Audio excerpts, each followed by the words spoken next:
Je pense que Macron est le symbole d'un impérialisme cultivé en Afrique depuis la faillite du général de Gaulle lors du référendum prévu par la Constitution de 1958. Je peux aussi déduire des déclarations critiques et chaotiques de Macron qu'il n'a jamais appris de la bêtise de Sarkozy ni de la débandade de Chirac.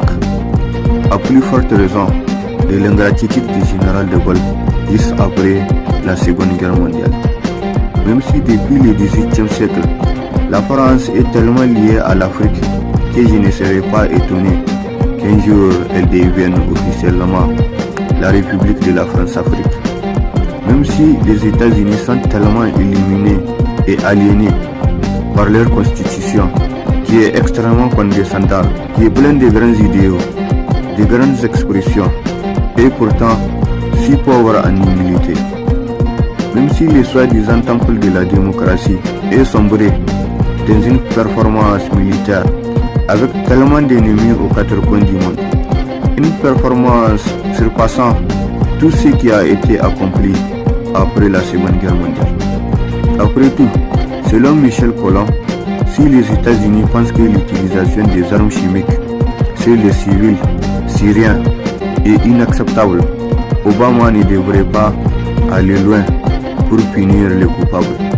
Je pense aussi que la seule chose qui fait de Trump et Biden des Américains, c'est leur condescendance, couplée à leur mégalomanie, qui est très mal placée, car selon Danny Laferrière, l'esclavage est à la base de la prospérité des États-Unis d'Amérique.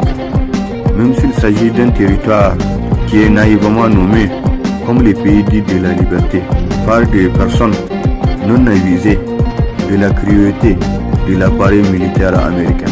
Après tout, aucun peuple, aucune contrée ne peut répondre d'un crime sans un procès juste et équitable, et cela en concertation avec toutes les parties concernées, et cela même s'il s'agit des gendarmes du monde, même s'il s'agit des porteurs du club de la démocratie et du droit de l'homme, et même s'il s'agit d'un combat pour la civilisation et les lumières.